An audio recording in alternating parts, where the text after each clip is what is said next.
Hello guys, स्वागत है आपका हमारे एक और नई वीडियो में। मैं हूं केडी और आप देख रहे हैं मेरा चैनल केडी एनिमे वर्ल्ड। तो सबसे पहले मैं आप लोगों को थैंक्स कहना चाहता हूं। मेरी लास्ट वीडियो को जो आप लोगों ने सपोर्ट दिया है वो बहुत ही ज़्यादा अच्छा था। उसके लिए बहुत थैंक यू आप लोगों का। और अगर आपको ये वीडियो भी पसंद आती है, हमारा चैनल आपको अच्छा लगता है, कोई भी अदर एक्सप्लेनेशन चाहिए, कॉमेंट कर बता सकते हैं। वीडियो को लाइक शेयर सब्सक्राइब करिए और हमारे चैनल को सब्सक्राइब करके बेल आइकन ज़रूर प्रेस कर देना। तो इस एपिसोड 20 ये एपिसोड 28 है, जिसकी स्टार्टिंग होती है वहीं से जहाँ पर हमारा लास्ट एपिसोड ख़त्म हुआ था। जहाँ पर वो बिल्ली रहती है, वो हार जाती है, मतलब वो अजीब अजीब हरकतें करने लगती है और स्टेडियम में बैठे लोग अजीब बातें करते हैं। मतलब वो लोग कहते हैं क्या ये बिल्ली बहुत ही ज़्यादा नॉर्मल एक्टिंग कर रही है, ऐसा तो नहीं होना चाहिए। मतलब पहले वो इतनी ज़्यादा पावरफुल थी। और जनरल भी परेशान हो जाता है। हरे बालों वाला लड़का जनरल से कहता है तुम कर क्या रहे हो। और फिर नाई नाई बताता है कि तुम्हारी कैट ने मेरी स्मोक के अंदर सांस ली, यानी कि उसके अंदर जो गैस थी उस गैस की वजह से इसके ऊपर बहुत ही ज़्यादा इफ़ेक्ट पड़ा है। जो गैस स्पेशली कैट्स के ऊपर बहुत ही ज़्यादा इफ़ेक्टिव साबित होती है। और फिर फिली बोलता है कि आपने और मैंने भी गैस स्मोक के अंदर सांस ली है, लेकिन केवल जनरल ही ऐसा क्यों कर रहा है। और नाई नाई बोलता है कि ये गैस सिर्फ कैट्स के ऊपर इफ़ेक्ट करती है। और वहीं दूसरी तरफ हमें दिखाया जाता है कि टीचर मार्टिन टीचर मूमू से पूछते हैं कि आप लोगों को यह जड़ी बूटी कहाँ से मिली। टीचर मूमू बताते हैं कि मैं घूमने के लिए गया था पहाड़ों पर, तो वहीं पर मुझे ये जड़ी बूटी वहाँ से मिली थी। टीचर मूमू बताते हैं कि पौधे से हल्की फिर भी मीठी महक निकली। फिर मैं इसे वापस ले आया वहाँ पहाड़ों से, यह देखने के लिए कि मैं इसे खाना पकाने में मसाले के रूप में इस्तेमाल कर सकता हूँ या नहीं। टीचर मूमू बताते हैं कि मुझे अचानक से पता चला कि बिल्लियाँ जड़ी बूटी की स्मेल से जुड़ी होती हैं और बिल्लियों को यह स्मेल सूंघने के बाद उनके जोश चढ़ जाता है, यानी कि वो अपना मानसिक संतुलन खो देते हैं। वहीं दूसरी तरफ हमें वापस इस अरीना का सीन दिखाया जाता है, जहाँ पर नाई नाई फिली से बोलता है कि चिंता ना करो, तुम्हारी बिल्ली ठीक हो जाएगी। एक बार गैस का इफेक्ट ख़त्म हो जाए उसके बाद तुम्हारी बिल्ली वापस से नॉर्मल हो जाएगी। नाई नाई फिली से बोलता है कि आप जारी रखना चाहते हैं या इसके बजाय आप हार मानना चाहते हैं। और मस्ती मस्ती में बिल्ली हरे बालों वाले लड़के यानी फिली का हाथ अपने मुंह में पकड़ लेती है और वो ज़ोर से चिल्लाकर कहता है मैं भूल गया था जनरल, मुझे जाने दो। और वहीं दूसरी तरफ हमें स्टेडियम का सीन दिखाया जाता है, जहाँ पर अनाउंसमेंट हो जाती है कि मोस्ट फिली यानी कि जो मैजिक क्लास का लड़का था फिली, वो इस बैटल को हार चुका है, यानी कि विनर हो चुका है। नाई नाई जो कि सेफ क्लास का है, वो इस बैटल को जीत गया है। और फिर अगला राउंड स्टार्ट हो जाता है और हमें दिखाया जाता है, एक साइड हमें दिखाया जाता है वहाँ पर बुरी खड़ा होता है जो कि शॉर्ट क्लास की तरफ से होता है, और दूसरी तरफ हमें दिखाया जाता है इज़ाबेला जो कि डीमन क्वीन, वो भी सेम क्लास से होती है, यानी दोनों ही सेम क्लास के स्टूडेंट होते हैं। और इन दोनों के बीच में ये नेक्स्ट राउंड होने वाला है।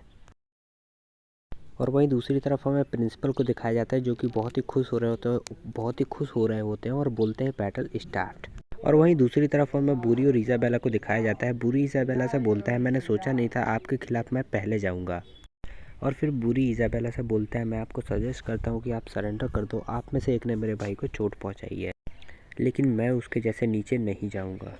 इज़ाबेला उसकी सारी बातों को इग्नोर करते हुए सीधा उसके ऊपर अटैक कर देती है और उसको कोई टाइम ही नहीं मिलता खुद को डिफेंस करने के लिए अच्छे से। वो जैसे तैसे खुद को बचाता है, पर इज़ाबेला उस पर बैक टू बैक अटैक करती रहती है बहुत ही ज़्यादा ख़तरनाक तरीके से। जैसा कि आप यहाँ पर देख सकते हैं, उसे कोई भी चांस ही नहीं मिलता। उसको सिर्फ ब्लॉक ही करने में उसकी सारी एनर्जी सारी पावर वहीं पर वेस्ट होते जा रही थी, क्योंकि इज़ाबेला विदाउट मैजिक के भी अपनी फ़िज़िकल फॉर्म में काफ़ी ज़्यादा स्ट्रॉन्ग थी। और यहाँ पर बुरी का दिमाग पूरा ख़राब हो जाता है, क्योंकि वो उस पर बहुत ही ज़्यादा भारी पड़ रही होती है। और यहाँ पर फिर बुरी इज़ाबेला से कहता है कि अगर तुम्हें अपने फेस की कोई भी चिंता नहीं है, यानी कि वो धमकी दे रहा होता है कि मैं तुम्हारा थोबड़ा मिटा दूंगा, ये कर दूंगा, वो कर दूंगा। पर यहाँ पर हम देखते हैं कुछ और ही हो रहा होता है। इज़ाबेला बुरी पर अटैक पे अटैक करती रहती है बहुत ही ज़्यादा ख़तरनाक तरीके से। और बुरी सोचता है कि ये इतने कम टाइम में इतनी ज़्यादा पावरफुल कैसे बन गई, क्योंकि पिछली बार जहाँ तक उसे अपनी फ़ाइट याद है उसमें थोड़ी इज़ाबेला थोड़ी सी वीक थी, बट थोड़े ही से टाइम में वो बहुत ही ज़्यादा पावरफुल हो चुकी है। बुरी बोलता है कि इसकी बाउंड्री फोर्स तो मेरी बाउंड्री फोर्स से भी बहुत ही ज़्यादा स्ट्रॉन्ग लग रही है। और इज़ाबेला को तो कोई फ़र्क ही नहीं पड़ता, क्योंकि वो तो अब सिर्फ अटैक करती रहती है इसके ऊपर, बुरी के ऊपर एक के बाद एक काउंटर अटैक वो करती रहती है इज़ाबेला। और यहाँ तक कि बुरी की फ़िज़िकल बॉडी जो कि बहुत ही ज़्यादा डैमेज हो जाती है। और ताना जो है आर्चरी क्लास की जो स्टूडेंट होती है वो भी बोलती है कि ये सच में बहुत ही ज़्यादा पावरफुल है। और रेनिस भी इज़ाबेला को इस तरह फाइट करते हुए देखकर थोड़ा शॉक हो जाता है। वहीं दूसरी तरफ स्वॉर्ड क्लास और मैजिक क्लास की टीचर आपस में बातें कर रही होती हैं और वो लोग कहती हैं कि सच में इज़ाबेला बहुत ही ज़्यादा पावरफुल है स्वॉर्ड के साथ में। और वहीं वहीं पर जो स्वॉर्ड टीचर होती हैं उन्हें याद आता है, वो सोचती हैं मन ही मन में कहीं फिर से इज़ाबेला अपनी बाउंड्री फोर्स को अनकंट्रोल ना कर दे, क्योंकि लास्ट टाइम जब वो ट्रेनिंग देने गई थी झरने के नीचे तो वहाँ पर अनकंट्रोल हो गई थी इज़ाबेला। तो उन्हें बस इसी बात का एक डर रहता है छोटा सा। और वहीं दूसरी तरफ हमें मोडो, जियांग और यूरी को दिखाया जाता है और एली भी वहीं पर होता है, जो कि मोडो बोलता है कि तलवार के साथ में सच में इज़ाबेला बहुत ही अच्छी है। और यूरी बोलती है कि अपोनेंट के पास जवाबी हमला करने के लिए कोई खिड़की ही नहीं है, मतलब वो उसके मज़े ले रही होती है कि उसको काउंटर अटैक करने के लिए कोई ऑप्शन ही नहीं मिल रहा, वो कुछ कर ही नहीं पा रहा है बेचारा, जब से बस पीटे जा रहा है।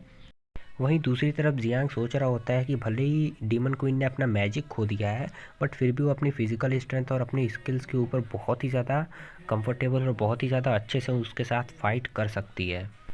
और वहीं दूसरी तरफ बूरी की हालत बहुत ही ज़्यादा ख़राब हो जाती है, क्योंकि वो ब्लॉक करते करते थक गया होता है बेचारा।